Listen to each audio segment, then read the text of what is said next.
Today we are going to start with the 16th chapter in history, that is polity, economy and society in the contemporary world. So polity means form of government, economy means economic system and society in the contemporary world. So contemporary का meaning क्या हुआ? Present world जो आज का time है उसके अंदर. Now अब हम ये हिस्ट्री पढ़ रहे हैं तो यहाँ पे हमें कंटेम्प्रेरी वर्ल्ड के बारे में पढ़ने की क्या ज़रूरत है, प्रेजेंट वर्ल्ड के बारे में पढ़ने की ज़रूरत क्या है?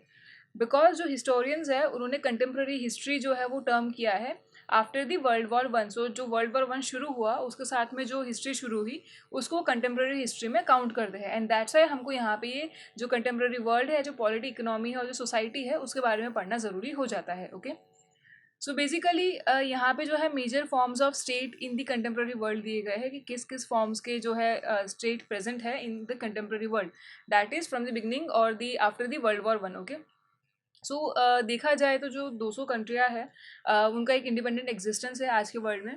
और ये सारी ही जो इंडिपेंडेंट कंट्रीज़ है उनकी एक स्पेसिफिक जोग्राफिकल एरिया होता है, उनकी ह्यूमन कम्युनिटी होती है और एक स्पेसिफिक सोशल सेटअप होता है. साथ ही में जो टेरिटोरियल इंटीग्रिटी होती है वो मेंटेन होती है.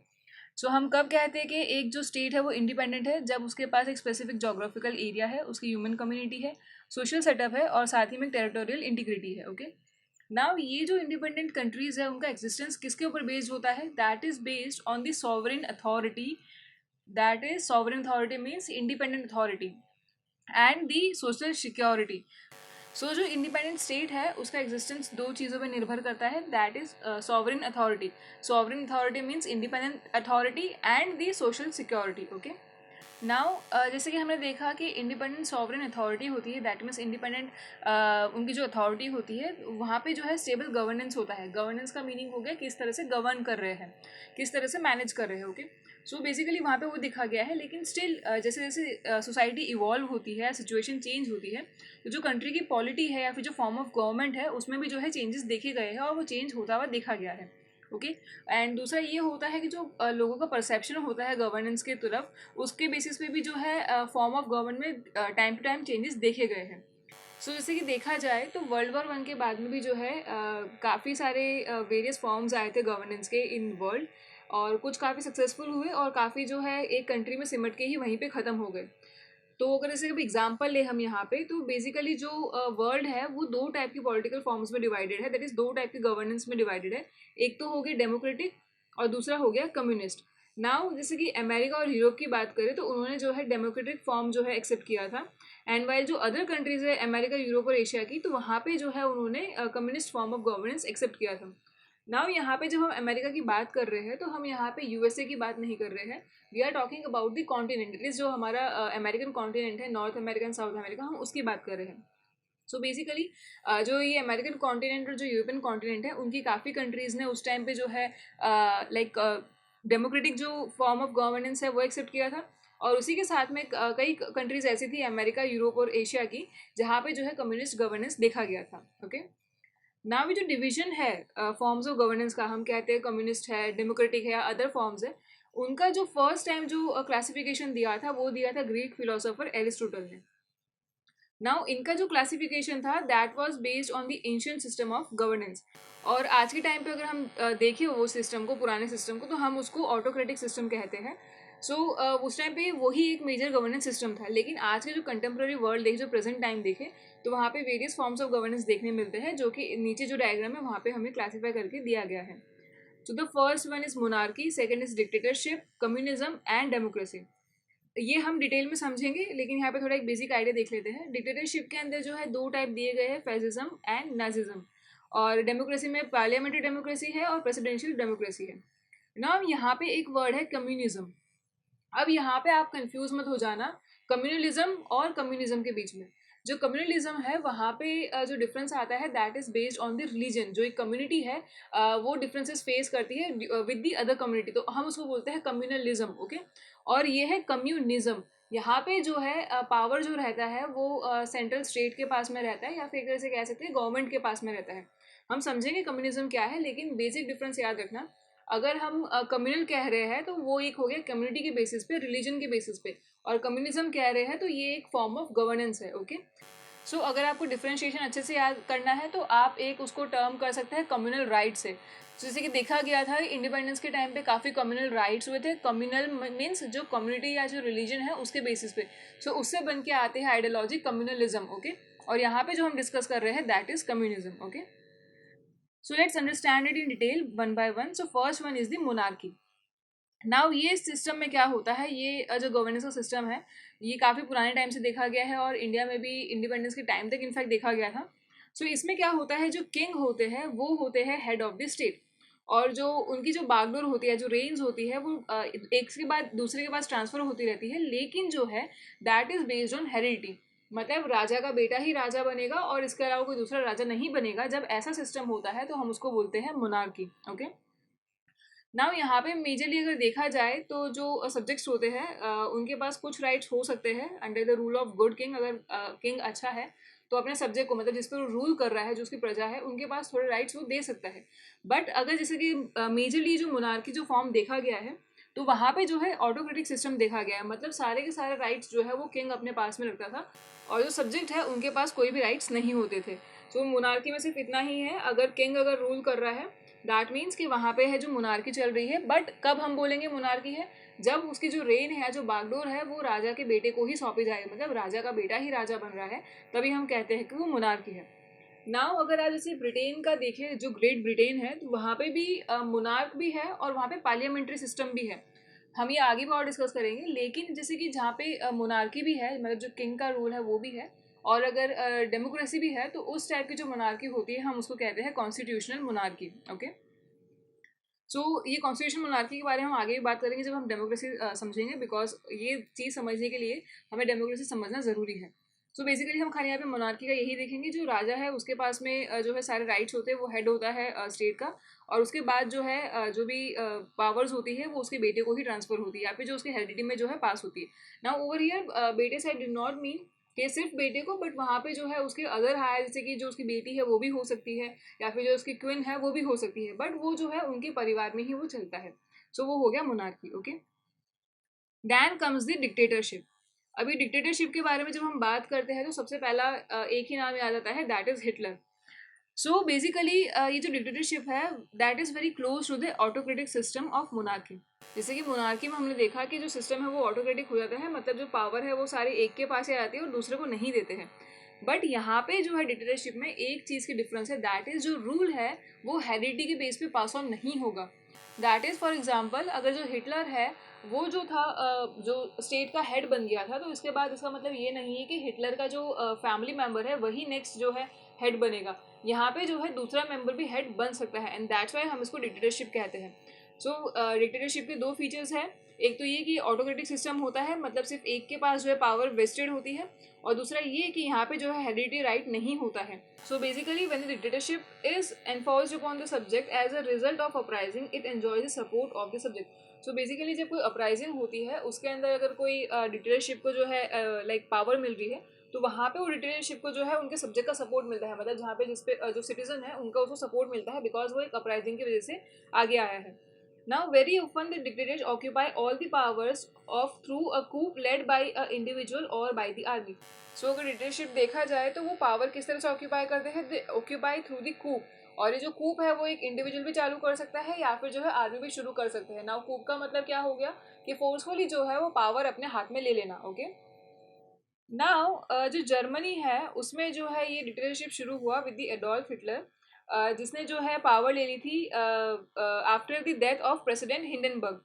सो प्रेसिडेंट की डेथ के बाद में जो हिटलर है वो पावर में आ गया था, because he was the chancellor और उसने कोई फ्रेश इलेक्शंस नहीं करवाए थे, बट उसने डायरेक्टली जो है प्रेसिडेंट की जो पावर है वो अपने हाथ में ले ली थी। सो यहाँ पे जो है इंडिविजुअल कूप देखा गया है।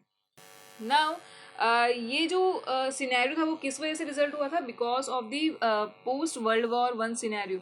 अब यहाँ पे हुआ क्या, ये जो वर्ल्ड वॉर वन हुआ उसके बाद में जो है फैसिज्म और नेजिज्म का जन्म हुआ। ना जो हिटलर की आइडियोलॉजी है उसको हम नेजिज्म कहते हैं, और जो नेजिज्म है वो फैसिज्म का ही एक पार्ट है। नाउ बेसिकली ये चीज़ें क्यों डेवलप हुई थी, because of the treaty of Versailles. So जब वर्ल्ड वॉर वन एंड हुआ तो जो जर्मनी है उसको ट्रीटी ऑफ वर्सलिस साइन करना पड़ा था। एंड उसमें क्या था कि जो जर्मनी है उसकी कई टेरिटरी जो है वो दूसरे को दे दी जाएगी। ऑल्सो जर्मनी के ऊपर काफ़ी बड़ा फाइन जो है लगाया गया था, और उसको ये डायरेक्ट किया गया था कि जो उसकी आर्मी है उसको रिड्यूस किया जाए। नाउ ये सारे ह्यूमिलेशन को जो है फेस कर रहा था जर्मनी, एंड उसको जो है कम करने के लिए या फिर जो इसकी इकोनॉमिक कंडीशन जो ख़राब हो रही थी उसको सही करने के लिए ये जो हिटलर की आइडियोलॉजी है वो आ गया। नाउ बेसिकली फैसिज्म जो है वो इटली में देखा गया था, एंड जैसे कि हिटलर जो है वो जर्मनी का था, एंड दैट फिर जो नेजिज्म है वो जर्मनी में देखा गया था। नाउ बेसिकली ये जो डिक्टेटर्स थे उन्होंने क्या किया, उनका कॉन्स्टिट्यूशन वो अमेंड करते गए, एंड जो जितने पावर्स है वो उनको सूट हो वैसे उन्होंने चेंज कर दिए। नाउ जो मुजोलिनी है जिसने ये फैसिज्म किया था, सो उसने एक अमेंडमेंट पास किया था जिसके अंदर जो गवर्नमेंट को पावर में आना है तो they have to won the plebiscite, and वहाँ पे मेजोरिटी नहीं चलेगी इन द इलेक्शंस। अब प्लेबिसाइट का मतलब क्या हो गया कि वहाँ पे जो है टोटल वोट्स एक ही पार्टी को मिलने चाहिए रेदर देन मेजोरिटी। उसने ये कॉन्स्टिट्यूशन में अमेंडमेंट कर दिया। सो वहाँ पे जो है मुसोलिनी ने अपनी पावर जो है अपने हाथ में ले ली थी। एंड बेसिकली जो डिक्टेटरशिप होता है उनका एक मोटो होता है that is one leader one party and one people. So वो ये मेथोडोलॉजी जो है अडॉप्ट करते हैं। नाउ बेसिकली जो इटली और जर्मनी के डिक्टेटर्स थे उन्होंने स्टार्टिंग में काफ़ी लाइक सक्सेसफुल रहे थे, उन्होंने अपने लाइक जो इकोनॉमीज है वो स्ट्रेंथन की थी, बट स्टिल जो है वो अपने ये ऑटोक्रेटिक पावर को रिटेन नहीं कर पाए थे, एंड उन्होंने खुद को तो बर्बाद किया ही था लेकिन उसके साथ साथ में जो है उन्होंने खुद की कंट्रीज को भी बर्बाद कर दिया था। सो this was about the dictatorship. So basically dictatorship में ये चीज़ ध्यान रखने की ज़रूरत है कि वहाँ पे जो है ऑटोक्रेटिक सिस्टम होता है और जो पावर होता है वो हेरिडिटी बेस पे नहीं होता है। और डिक्टेटरशिप के दो टाइप है, that is fascism and the Nazism. Okay, और जो नेजिज्म है वो फैसिज्म का ही पार्ट है। और अगर फैसिज्म की बात करें that is the political theory that advocates an authoritarian hierarchical government. Okay, so this was about the dictatorship. Now moving on to the communism. Now ये जो कम्युनिज्म होता है that is the last one to enter the contemporary system of governance. जो आज का अगर present governance देखें तो ये कम्युनिज्म सबसे लास्ट में एंटर हुआ था। नाउ बेसिकली जो कम्युनिस्ट होते हैं वो कार्ल मैक्स की आइडियोलॉजी फॉलो करते हैं जो कि प्रोमलगेट हुई थी in Das Capital and the communist manifesto. So ये दो के अंदर जो है कार्ल मैक्स ने अपनी आइडियोलॉजी बताई थी, एंड जो कम्युनिस्ट होते हैं जनरली वो कार्ल मैक्स की आइडियोलॉजी फॉलो करते हैं। सो जो कम्युनिज्म होता है वो क्या होता है? So the communism advocates the political social and more prominently economic equality and follows the Karl Marx ideology of social justice and preference to the workers. Basically, private possessions and the capitalism are missing in the communism. Like the monarchy, all the ultimate rights of the possession lies with the state. So communism में क्या होता है कि वहाँ पे political social और economic equality होती है, एंड बेसिकली वो जो सोशल जस्टिस है उसकी आइडियोलॉजी प्रमोट करते हैं, एंड ऑल्सो वहाँ पे जो प्रेफरेंस है वो वर्कर्स को दिया जाता है। सेम वे वहाँ पे जो है प्राइवेट पोजीशन नहीं होता है और कैपिटलिज्म भी नहीं देखा जाता है। नाउ प्राइवेट पोजीशन का मतलब क्या हो गया? जो इंडिविजुअल है उसके पास प्रॉपर्टी राइट्स नहीं होंगे, एंड कैपिटलिज्म का मतलब क्या हो गया? जो वहाँ पे प्राइवेट कंपनीज है वो नहीं होगी। सो ये जो फॉर्म होता है उसको हम बोलते हैं कम्युनिज्म। नाउ यहाँ पे जो कम्युनिज्म है उसमें भी मोनार्की का देखा गया है, जैसे कि जो अल्टीमेट पावर है वो स्टेट के पास रहती है। जैसे मोनार्की में अल्टीमेट पावर जो रॉयल फैमिली है उसके पास रहती है, वैसे ही कम्युनिज्म में जो अल्टीमेट पावर है वो स्टेट के पास रहती है, मीन्स जो गवर्नमेंट है उनके पास रहती है। सो कम्युनिज्म को इजी वे में याद करने का तरीका ये है कि यहाँ पे हमें ये देखना है कि जो प्राइवेट पोजीशंस होते हैं वो नहीं होते हैं और कैपिटलिज्म यहाँ पे देखा नहीं जाता है। मीन्स जो भी पावर है या जो देख तरह से जो प्रॉपर्टी है वो सारी स्टेट के अंडर में आती है और वही सब कुछ जो है डिस्ट्रीब्यूट करते हैं और मैनेज करते हैं। Okay, so the first ever revolution based on the communist ideology took place in Russia. So जो कम्युनिस्ट रेवोल्यूशन जो सबसे फर्स्ट एवर जो हुआ था वो रशिया में हुआ था। So, Lenin led the revolution that dethroned the autocratic Tsar regime and followed the USSR with the government that was dominated by the workers. तो जो लेनिन है उन्होंने ये रेवोल्यूशन चलाया था, एंड ये रेवोल्यूशन के बाद में जो जार थे वहाँ के रशिया के उनको जो है अपनी पावर छोड़नी पड़ी थी, एंड उसके बाद जो है यूएसएसआर फॉर्म हुआ था। नाउ ये जो गवर्नमेंट है उसमें मेजरली जो वर्कर्स थे वो देखे गए थे। सो जो लेनिन है उन्होंने कम्युनिज्म इम्पोज किया था, बट ये जो सिस्टम है वहाँ पे फेल हो गया था, एंड देन जो यूएसएसआर है उन्होंने न्यू फॉर्म ऑफ गवर्नेंस जो है एक्सेप्ट किया था। That is the USSR however was disintegrated during the regime of Mikhail Gorbachev and the rule of communist came to the end with Russian embracing democracy. So जो ये communist form of governance था वो जब Russia में fail हो गया तो वहाँ पे जो है डेमोक्रेसी रशिया ने एम्ब्रेस की थी, एंड बेसिकली जो यूएसएसआर है वो भी डिसइंटीग्रेट हो गया था during the regime of Mikhail Gorbachev. Okay, then उसके बाद में सेकंड मेजर रिवोल्यूशन हुआ था कम्युनिस्ट रिवोल्यूशन, वो देखा गया था चाइना में। नाउ ये जो रिवोल्यूशन है that was under the leadership of Mao Tse Tung. सो इन्होंने जो है चाइना में रिवोल्यूशन शुरू किया था, एंड बेसिकली जैसे कि अगर देखा जाए तो रशिया में मोस्टली वर्कर्स थे रिवोल्यूशन के अंदर, बट चाइना में देयर वर फार्मर्स जिन्होंने ये रिवोल्यूशन शुरू किया था। सो बेसिकली जो चाइना है वहाँ पे भी जो स्टेट है that enjoys the absolute control over the means of production agriculture and banking. तो जो वहाँ का चाइना का स्टेट है, जो गवर्नमेंट है, सेंट्रल गवर्नमेंट, उनके पास एब्सोल्यूट राइट है over the means of production agriculture and banking. Because हमें देखा कि कम्युनिज्म के अंदर जो है जो राइट्स रहते हैं वो स्टेट गवर्नमेंट के पास रहते हैं, दैट इज स्टेट गवर्नमेंट में जो यूनियन गवर्नमेंट है, जो सेंट्रल गवर्नमेंट है, उनके पास रहते हैं। और जो प्राइवेट पोजिशन वहाँ पे नहीं होती है, साथ ही में कैपिटलिज्म भी वहाँ पे नहीं होता है। तो चाइना में भी जो है ये जो मीन्स ऑफ प्रोडक्शन है, एग्रीकल्चर है, बैंकिंग है, वो सारी जो है स्टेट के अंडर में आती है, मतलब जो गवर्नमेंट है उसके अंडर में आते हैं। So the rule based on the pure communism as propagated by Karl Marx is found in China. So basically जो कार्ल मैक्स ने जो कम्युनिज्म प्रमोट किया था, वो जो चीज़, जो आइडियोलॉजी है, वो प्योर फॉर्म में चाइना में देखने मिलती है। सो बेसिकली कम्युनिज्म जो है एक अच्छा सिस्टम है गवर्नेंस का, जो कि सोशलिज्म की प्रिंसिपल पे बेस्ड है। बट ये जो कम्युनिज्म है अल्टीमेटली ये भी डिक्टेटरशिप में रिजल्ट करता है। So this was about the communism form of governance. Now moving to the next, that is the democracy. Now ये जो डेमोक्रेसी है वो मॉडर्न टाइम से लेके जो कंटेम्प्रेरी एज है उसमें देखा गया है। एंड बेसिकली काफ़ी पॉपुलर सिस्टम है democracy in the globe. So basically इसमें क्या होता है कि जो सिटीजन है वो अपने रिप्रेजेंटेटिव इलेक्ट करते हैं, मतलब यहाँ पे जो गवर्नमेंट होती है वो होती है इलेक्टेड गवर्नमेंट। यहाँ पे जो नॉर्मल सिटीजन होते हैं वो अपने रिप्रेजेंटेटिव चूज करते हैं, एंड वो रिप्रेजेंटेटिव जो है वो जो स्टेट है उसको गवर्न करते हैं। सो बेसिकली जो मोस्ट ऑफ कैपिटलिस्ट कंट्रीज है उन्होंने ये सिस्टम अडॉप्ट किया है, दैट इज जो डेमोक्रेसी का सिस्टम है वो अडॉप्ट किया है। नाउ ये जो डेमोक्रेसी होती है वहाँ पे भी जो है दो टाइप के सिस्टम देखे गए हैं, that is parliamentary system and the presidential system. So हम इनको देखते हैं क्या होता है, that is parliamentary democracy. So parliamentary democracy में क्या होता है कि जो एग्जीक्यूटिव काउंसिल होती है that is made up of the representative elected by the people and is collectively accountable to the parliament और the body of the elected representatives. So यहाँ पे क्या होता है कि जो एग्जीक्यूटिव काउंसिल होती है वो इलेक्टेड मेंबर से बनाई जाती है, और ये सारे जो काउंसिल होते हैं they are accountable to the parliament, मतलब उनको जो है पार्लियामेंट के आंसर देना होता है, they are answerable to parliament, या फिर जो बॉडी इलेक्ट की गई है उनके रिप्रेजेंटेटिव्स को ये जो है आंसर करते हैं। नाउ बेसिकली ये जो पार्लियामेंट्री डेमोक्रेसी होती है इसके अंदर दो हाउसेज होते हैं, और जो इंडिया है उन्होंने भी पार्लियामेंट्री डेमोक्रेसी एक्सेप्ट की है। सो इंडिया में जो है दो हाउस है, अपर हाउस को हम राज्यसभा कहते हैं और लोअर हाउस को हम लोकसभा कहते हैं। नाउ ये जो मेंबर ऑफ लोकसभा होते हैं हम उनको डायरेक्टली इलेक्ट करते हैं, मतलब जो इलेक्शन होते हैं हमारे उसमें हम वोट करते हैं, उसके बेसिस पे जो है हमारे मेंबर्स इलेक्ट किए जाते हैं, एंड वहाँ पे जो है लोकसभा में सारे इलेक्टेड मेंबर्स होते हैं। बट जो राज्यसभा होती है उसके मेंबर्स इनडायरेक्ट इलेक्शन से इलेक्ट होते हैं, मतलब जिनको हमने इलेक्ट किया है लोकसभा में अब वो मेंबर्स जो है राज्यसभा के मेंबर्स इलेक्ट करेंगे। तो इस तरह से जो है राज्यसभा और लोकसभा के मेंबर्स इलेक्ट होते हैं। नाउ जैसे हम ब्रिटेन की बात कर रहे थे, जब हमने मोनार्की में बात की हमने वहाँ पे बोला था वो कॉन्स्टिट्यूशनल मोनार्क है। नाउ कॉन्स्टिट्यूशनल मोनार्क का मतलब क्या हुआ, वहाँ पे मोनार्की भी देखी जाती है और वहाँ पे जो है डेमोक्रेसी भी है।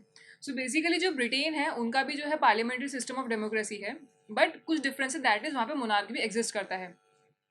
एंड ये जो मोनार्क है that still exist even after the bloodless revolution of 1688। सो जो ब्रिटेन है वहाँ पे भी ब्लडलेस रेवोल्यूशन हुआ था इन 1688। अब ये ब्लडलेस क्यों कहा जाता है, बिकॉज ये ऐसा रेवोल्यूशन था जिसके अंदर जो जैसे कि कहा जाए कि जो जान हानि है वो बहुत कम हुई थी या ना के बराबर हुई थी। So the British monarch enjoys only limited powers that are very similar to the ones that are enjoyed by the President of India, while the control over the state remains the vested in the Parliament. So जो British monarch है या फिर जो constitutional monarch है वहाँ पे Britain में, सो वहाँ पे भी कैसा है कि मोनार्क भी है और डेमोक्रेसी भी है। बट जो ब्रिटिश मोनार्क है उनके पास लिमिटेड पावर्स है, एंड जो उनकी पावर्स है that are similar to our president of India. जैसे कि प्राइम मिनिस्टर को इलेक्ट करना है तो वहाँ पे जो है मोनार्क का वो काम रहेगा। फिर कुछ उनके पास लाइक स्पेशल वेस्टेड पावर्स भी है जो वो यूज़ कर सकते हैं। सो बेसिकली इस तरह से जो है बहुत लिमिटेड पावर्स है जो कि वहाँ पे मोनार्क को अभी दी गई है। बट जो जो मेन रूल्स है, जो कंट्रोल है स्टेट का, वो जो है पार्लियामेंट के ऊपर है, और वहाँ पे जो प्राइम मिनिस्टर जो है वो उनको लीड करते हैं। So this was about the parliamentary democracy. Now moving on to the next form of democracy, that is presidential system of democracy. Now parliamentary democracy में क्या था कि जो प्राइम मिनिस्टर है वो हेड हो गए, और ये प्रेसिडेंशियल सिस्टम ऑफ डेमोक्रेसी में क्या होता है, जो प्रेसिडेंट होते हैं वो हेड होते हैं, and that president is elected directly by the people. So जैसे कि हम यहाँ पे अगर इंडिया में देखें तो हमारे जो प्रेसिडेंट है उनको डायरेक्टली पीपल इलेक्ट नहीं करते हैं, बिकॉज यहाँ पे पार्लियामेंट्री डेमोक्रेसी है। हम यहाँ पे जो है हमारे लोकसभा के मेंबर्स को इलेक्ट करते हैं ऑन द बेसिस जो राज्यसभा है वो इलेक्ट होते हैं, एंड साथ ही में जो हमारे लाइक प्राइम मिनिस्टर है वो इलेक्ट होते हैं। बट जो प्रेसिडेंशियल फॉर्म ऑफ डेमोक्रेसी होता है वहाँ पे डायरेक्टली प्रेसिडेंट को इलेक्ट किया जाता है, और जो यूनाइटेड स्टेट्स ऑफ अमेरिका है वहाँ पे प्रेसिडेंशियल फॉर्म ऑफ डेमोक्रेसी देखी जाती है। और यहाँ पे क्या होता है, the people elect their president for a 4 year term. So America में जो है एक टर्म होता है वो 4 साल का होता है, मतलब अगर प्रेसिडेंट इलेक्ट हुआ है तो वो 4 ईयर्स तक जो है पावर में रहेंगे। Okay, now the president forms his council of ministers which is accountable only to the president and not to the parliament, and the president enjoys absolute freedom in decision making। so वहाँ पे जो president है फिर वो council of ministers बनाते हैं, और ये जो council of ministers है वो सिर्फ और सिर्फ accountable होते हैं president को, मतलब वो सिर्फ और सिर्फ president को आंसर करेंगे, ना कि पार्लियामेंट को।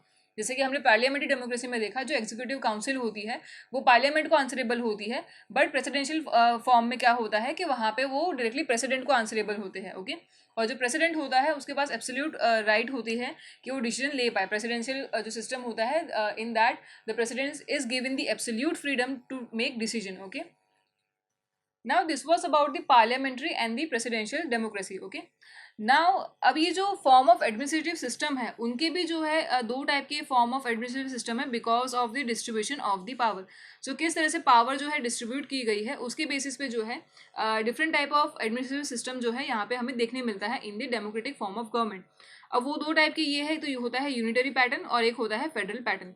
सो यूनिटरी पैटर्न में क्या होता है, जो कॉन्स्टिट्यूशन है उसके अंदर जो डेमोक्रेटिक कंट्री है उसकी सारी जैसे जो इंडिपेंडेंट पावर है वो सब कुछ जो है सेंट्रल गवर्नमेंट को दे दी जाती है।